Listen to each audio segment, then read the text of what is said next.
आज जो मैं सुनाने जा रही हूँ वो वृंदावन की सच्ची घटना है। इसे आंखें बंद करके सुनिएगा ताकि आपको ठाकुर जी के साक्षात दर्शन हो।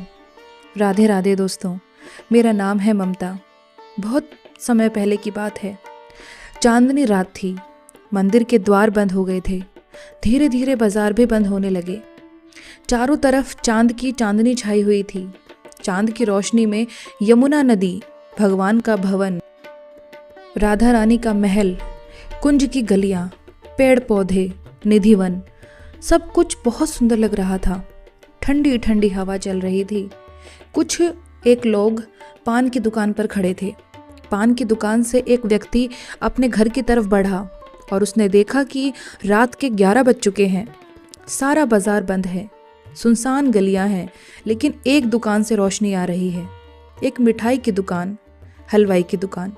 व्यक्ति वहां गया और उसने देखा कि एक बूढ़े बाबा लड्डू बना रहे हैं।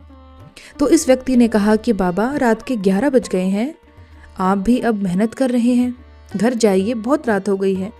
बाबा ने हंसते हुए कहा कि बेटा, पापी पेट का सवाल है, काम तो करना ही पड़ेगा। सुबह किसी का ऑर्डर है, इसलिए लड्डू बना रहा हूँ। तो इस व्यक्ति ने हरे कृष्णा बोला, राधे राधे बोला और चला गया।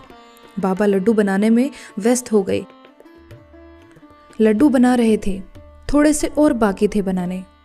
अचानक ध्यान आया उनको कि आज लड्डू बनाने में इतना व्यस्त हो गया मैं, इतना काम का बोझ हो गया मुझ पर कि रोज़ मंदिर बंद होने से पहले ठाकुर जी के दर्शन करने जाता था। आज तो मैं वहाँ भी नहीं जा पाया। और आंखें बंद की और मन ही मन ठाकुर जी के उसने दर्शन किए, बिहारी जी के दर्शन किए। बिहारी जी को देखने लगे, क्षमा मांगी, हे कृष्ण, आज मैं नहीं आ पाया आपके पास। और जैसे ही आंखें खोली, सामने एक 10 साल का सुंदर सा बच्चा खड़ा था। अद्भुत तेज है उसके चेहरे पर, सांवला सा बच्चा, खूबसूरत बच्चा, अलग ही आभा है। बाबा देखकर स्तब्ध रह गए कि इतनी रात्रि में ये बच्चा कहाँ से आ गया। तो बच्चा बोलता है, बाबा बहुत भूख लगी है, लड्डू खाने का बहुत मन है, लड्डू दे दो ना। तो बाबा देखते रहे उसे। तो बच्चे ने कहा, बाबा ये मेरा कंगन ले लो, मुझे लड्डू दे दो। बाबा ने देखा कि बच्चा अपना कंगन दे रहा है और लड्डू मांग रहा है। तो बाबा ने कहा कि बेटा, कोई बात नहीं, तुझे लड्डू खाना है ना, तू लड्डू ले ले, मुझे कंगन नहीं चाहिए। तुझे और भी कुछ खाना है मेरी दुकान से तो वो भी ले ले, मुझे कुछ नहीं चाहिए बेटा। तो बच्चे ने कहा कि नहीं बाबा, आप कंगन लोगे तभी मैं लड्डू लूँगा, आप कंगन नहीं लोगे तो मैं लड्डू नहीं लूँगा, फिर मैं भूखा चला जाऊँगा, मुझे बहुत ज़ोर से भूख लगी है। तो बाबा ने मन रखने के लिए कहा कि ठीक है, दे दे कंगन। बाबा ने सोचा कि जब लड्डू खा लेगा तो इसको कंगन वापस कर दूंगा। बच्चे ने कंगन दिया। बाबा ने दोनों हाथों में लड्डू दे दिए। बाबा इधर कंगन लेकर रखने लगे और जैसे ही उधर देखा जहाँ बच्चा खड़ा था, वहाँ बच्चा नहीं था। बाबा को लगा कि लड्डू लेकर बच्चा भाग गया, भूखा था आखिर।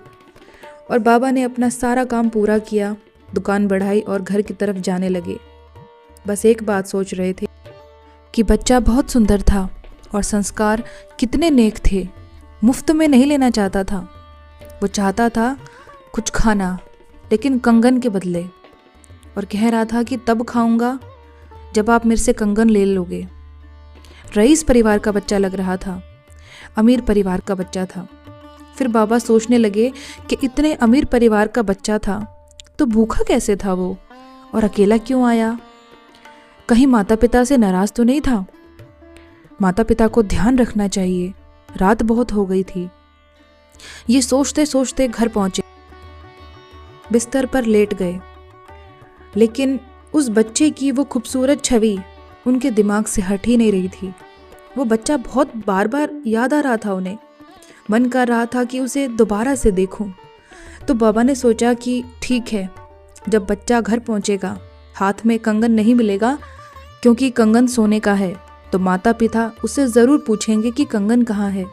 फिर वो बताएगा कि भूख लगी थी, ऐसे ऐसे किसी एक दुकान पर मैं कंगन देकर लड्डू लेकर आया। तो कल शायद उसके माता पिता उस बच्चे के साथ वो कंगन लेने मेरी दुकान पर आ जाएं। और जब दुकान पर आएंगे तो मैं उसे देख लूँगा। कल्पनाओं के इस सागर में आकर के बाबा निद्रालीन हो गए, सो गए। सुबह उठे, दिनचर्या शुरू की। उठते ही दिमाग में फिर वही बच्चा आया। आज बच्चा आएगा अपने माता पिता के साथ, उसको कंगन लौटा कर आऊँगा। और कुछ दिमाग में चल ही नहीं रहा था उनके। बड़ी कोशिश की दिमाग को शांत करने की, लेकिन हो नहीं रहा था। बार बार वही बच्चा ध्यान में आ रहा था। दुकान पर पहुँचे, दुकान खोली, अपना पूजा पाठ किया, सारा काम किया, दुकान पर बैठ गए। सोचे जा रहे थे कि कौन था बच्चा, आया नहीं अभी तक। इतने में देखा कि मंदिर के भंडारी जी जो हैं वो दुकान के सामने से जा रहे हैं घी लेने। घी का पात्र उनके हाथ में था। तो बाबा की आदत थी रोज़ कि भंडारी जी को आवाज़ दे, जय हो बिहारी जी की। कैसे हो भंडारी जी, कि वो बोले। तो भंडारी जी ने जवाब दिया, जय हो बिहारी जी, मैं ठीक हूँ बाबा। बाबा को लगा जैसे भंडारी जी थोड़े से उदास हैं। भंडारी जी से वे बोले, क्या हुआ भंडारी जी, बड़े उदास लग रहे हैं आप, ऐसा तो कभी नहीं देखा आपको। तो भंडारी जी बोले, क्या बताऊं बाबा, ठाकुर जी का कंगन चोरी हो गया है। कल मैंने अपनी आंखों से देखा था, उनके दोनों हाथों में कंगन थे। आज एक ही हाथ में कंगन है। पता नहीं कौन चोर लेकर गया ठाकुर जी का कंगन। और ये बात इधर भंडारी जी कह रहे थे और इधर भी बाबा जो है वो एकदम स्थिर हो गए थे। तो भंडारी जी ने देखा कि ये क्या हुआ बाबा के चेहरे पर। अचानक से पसीना पसीना, होठ कांपने लगे। बोलना चाह रहे हैं लेकिन बोल नहीं पा रहे हैं। शरीर कांप रहा है बाबा का। एहसास हो चुका था बाबा को कि वो ठाकुर जी से मिल चुके हैं। ठाकुर जी आए थे आधी रात में, लेकिन कैसे बोले। ठाकुर जी को देखने के बाद जुबान कहाँ रह जाती है किसी के मुंह में। उनकी ऊर्जा ही अलग है। पूरा ब्रह्मांड उनकी ऊर्जा से चलता है। तीनों लोग उनकी ऊर्जा से चलते हैं। उन्हें देखने के बाद बोले, कैसे कोई। भंडारी जी ने कहा, क्या हुआ बाबा। बड़े कांपते हाथों से वो कंगन उठाया बाबा ने। भंडारी जी ने पूछा, क्या ये ठाकुर जी का कंगन है। बाबा ने सारा वृतांत बताया। आंखों से अश्रु बह रहे थे। बता रहे थे, मेरे कान्हा रात को आए थे मेरे पास, भूखे थे मेरे कान्हा। बोले, कंगन ले लो बाबा, मुझे लड्डू खाने हैं। कंगन नहीं लोगे तो मैं लड्डू नहीं लूँगा, भूखा चला जाऊँगा। और बाबा रोते रहे, सारी बात बताते रहे। भंडारी जी को याद आया कि कल रात्रि में ठाकुर जी को लड्डू का भोग लगा ही नहीं था। और भंडारी जी कंगन लेकर के ठाकुर जी के पास वापस चले गए। इधर बाबा अपने कन्हैया को याद करते रहे, कृष्णा को याद करते रहे। यही माया है मेरे ठाकुर जी की। आप दिल से याद करो, वो किसी न किसी रूप में प्रकट हो जाते हैं। वो कभी भी, कहीं भी, कैसे भी आपके पास आ सकते हैं। आप जानते नहीं हैं, आप सबके साथ वो हर पल रहते हैं। आप दिल से याद नहीं करते, और जब दिल से याद करोगे ना, आत्मा से याद करोगे, आप यकीन मानना ठाकुर जी आपके सामने आ ही जाएंगे। वो तो रहते हैं आपके साथ। उन्होंने श्रीमद् भगवद गीता में कहा है, मैं हर जीव के साथ साक्षी भाव में रहता हूँ, हर पल रहता हूँ। आप एक बार पुकार करके तो देखो, ठाकुर को अपने आप अनुभूति हो जाएगी। कृष्ण आपके साथ हैं, प्रभु आपके साथ है। वो हमारे पिता हैं, हम सभी उन्हीं की संतानें हैं। हमसे बेहद प्रेम करते हैं वो। समस्याओं में उलझते रहते हो, समस्या का हल तो श्री कृष्ण है। श्री कृष्ण के साथ रहो, राधा रानी के साथ रहो। समस्याएं आएंगी इस जीवन में, क्योंकि उतार चढ़ाव का ही तो मेला है ये जीवन। लेकिन आपके आगे टिक नहीं पाएंगी, क्योंकि आपके पीछे जो शक्ति खड़ी है वो शक्ति है जिसने पूरे ब्रह्मांड को, अखिल ब्रह्मांड को बनाया है। राधे राधे दोस्तों।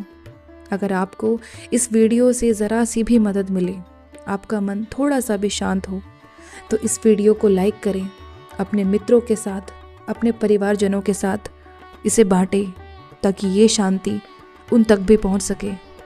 धन्यवाद।